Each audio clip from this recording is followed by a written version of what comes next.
회사 생활 초반, 내가 유난히 어렵고 낯설게 느꼈던 선배가 있었다. 6살 차이 나는 35살의 돌싱 선배인데 이 사람은 묘하게도 나이를 훌쩍 넘긴 연상의 여자들에게 푹 빠져 있었다. 두시가 진짜 물 좋은 나이트 하나 찾았거든. 오늘 퇴근하고 형이 데려갈 테니까 따라와. 선배의 한마디는 내 일상을 뒤집어 놓는 시발점이 됐다. 처음엔 당황했다. 아니, 전 20대고요. 좀 더 젊은 여자가 좋아요. 거긴 좀 부담스럽네요. 이렇게 완곡히 거절했는데도 선배의 집요함은 대단했다. 야, 너 앞으로 회사 생활 힘들고 싶지 않으면 형 말 잘 들어야지. 오늘은 그냥 나 믿고 따라와. 맘에 안 들면 2차 안 가도 된다고. 심지어 술값까지 선배가 전부 내겠다며 나를 유혹했다. 결국 나는 고민 끝에 그의 제안을 받아들였다. 회사 생활 더 이상 꼬이고 싶지 않았고 어쩌면 그 나이트라는 곳이 어떤 세계인지 호기심도 생겼기 때문이다. 그리고 도착한 그곳은 30대 이상만 입장 가능이라는 엄격한 룰을 가진 어른들의 클럽이었다. 안으로 들어가자마자 나는 당황할 수밖에 없었다. 웬걸, 그곳에 모인 여성들은 나보다 단순히 나이가 많은 수준이 아니라 진짜 우리 엄마, 아니 이모뻘 되는 분들이 대부분이었다. 그 선배는 대뜸 내 어깨를 두드리며 말했다. 두시가, 여기 여자들은 다들 성숙미가 넘치고 애프터도 깔끔하다. 너도 한번 빠지면 헤어나올 수 없을걸? 형이 장담해 하며 웃었다. 처음엔 어색하기 그지없었지만 선배가 권하는 대로 술을 몇 잔 마시니 점차 적응이 됐다. 그리고 내가 살면서 한 번도 생각해 보지 못한 새로운 세계가 열렸다. 그렇게 몇 번 출입하다 보니 나도 모르게 연상의 매력에 서서히 빠져들었다. 그러던 어느 날 그곳에서 43살 유부녀를 만났다. 그녀는 동안 외모에 반전 있는 몸매를 가진 흔히들 말하는 전형적인 이씨 아줌마 스타일이었다. 그녀가 첫눈에 날 보며 말했다. 나 43살인데 괜찮아? 나이 차이 많이 나서 부담스럽지 않아? 솔직히 말하면 그 순간 살짝 떨렸다. 결혼도 하고 애도 있는 사람이긴 하지만 공한 외모의 귀여운 얼굴과 세련된 분위기는 자체로 압도적이었다. 나는 어리숙한 척 웃으며 대답했다. 아니요. 나이는 상관없어요. 지금까지 만나본 적은 없지만 괜찮아요. 그날 이후로 우리는 은밀한 만남을 이어가며 내가 살면서 경험하지 못했던 흥미진진한 순간들을 함께 만들어 가고 있다. 물론 선배가 말했던 연상의 매력에 빠지면 헤어나올 수 없다는 경고가 이젠 무슨 뜻인지 알 것 같았다. 지방에서 취업해 혼자 생활을 시작한 지 반년.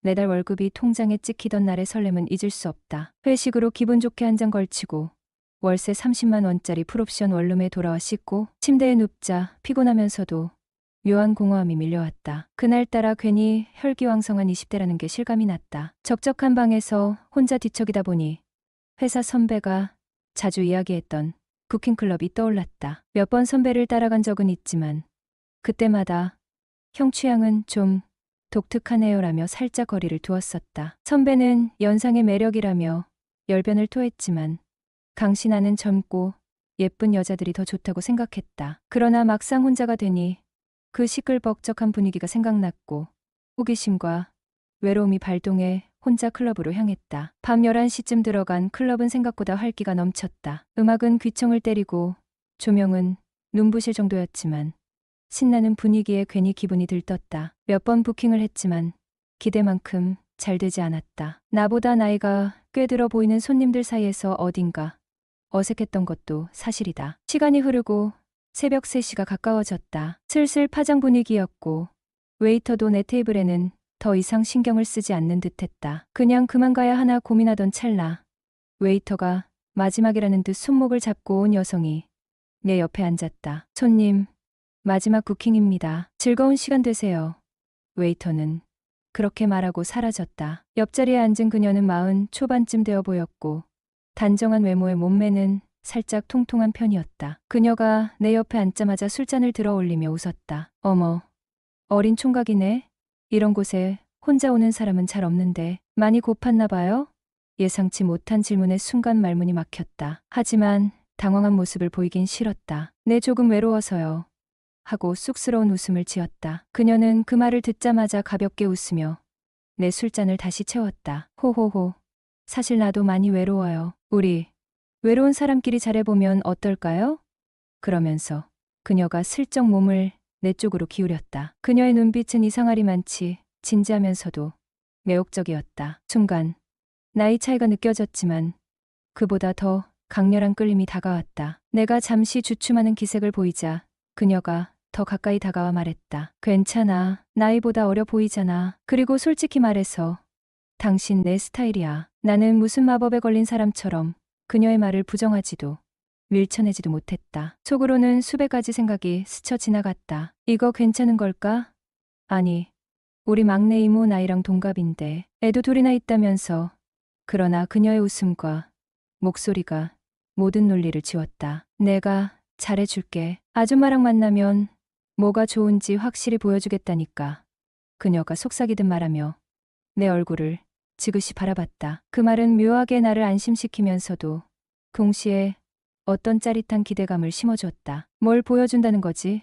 순간적으로 속으로 생각했지만 이미 그 질문은 필요 없었다. 그 순간부터 대화는 더 이상 중요하지 않았다. 그녀의 시선과 말투, 그리고 미묘하게 다가오는 몸짓이 모든 것을 대신했다. 나는 스스로에게 끊임없이 괜찮다고 다짐하며 그녀와의 거리를 좁히는 데 주저하지 않았다. 지금 이 순간 나는 모든 고민과 상식을 내려놓고 본능에만 충실해지고 있었다. 그녀와의 시작은 단순한 호기심이었다. 하지만 이상하게도 그녀와 함께 시간을 보낼수록 그녀가 조금씩 내 마음속으로 스며들었다. 그녀는 나의 외로움을 채워주었고 내가 알지 못했던 따뜻함을 느끼게 했다. 그렇게 우린 6개월을 만났다. 그녀는 가끔 반찬을 만들어 내 원룸으로 가져왔고 틈나는 대로 찾아와 함께 시간을 보냈다. 어쩌다 보니 나도 그녀가 없으면 허전해졌다. 내 좁은 원룸이 그녀와 함께 있을 때는 마치 세상의 중심처럼 느껴졌고 그 안에서 나는 정말 행복했다. 하지만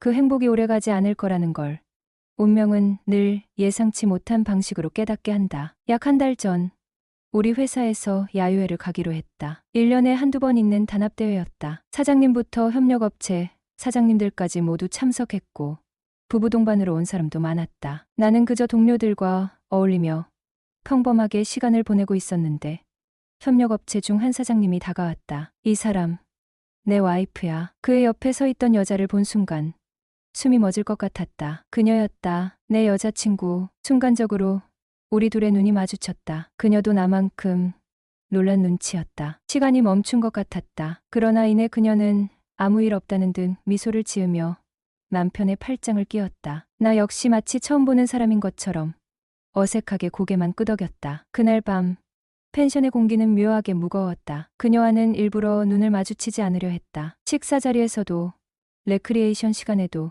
우리는 철저히 서로를 모른 척했다. 하지만 내 마음속은 온통 그녀로 가득 차 있었다. 어떻게 이런 일이. 나는 여러 번 스스로에게 묻고 또 물었다. 야유회가 끝나고 집으로 돌아온 그날 밤 그녀에게서 메시지가 왔다. 오늘 정말 깜짝 놀랐어요. 당신과 남편이 아는 사이일 줄은 꿈에도 몰랐어요. 이어지는 그녀의 글에는 혼란스러운 감정이 가득 담겨 있었다. 지금 이 상황이 너무 당황스럽고 죄송해요. 하지만 하루 종일 아무리 생각해도 당신을 떠나고 싶지 않아요. 문자 뒤에는 망설임이 느껴지는 듯 한참이 지나 또 한 줄이 추가됐다. 앞으로도 나를 계속 만나줄 수 있어요? 나는 휴대폰을 쥔 손이 떨리는 것을 느꼈다. 그녀의 메시지를 반복해서 읽었다. 수많은 감정이 교차했다. 배신감, 혼란, 그리고 아직 식지 않은 애틋함. 계속 만나는 게 옳을까?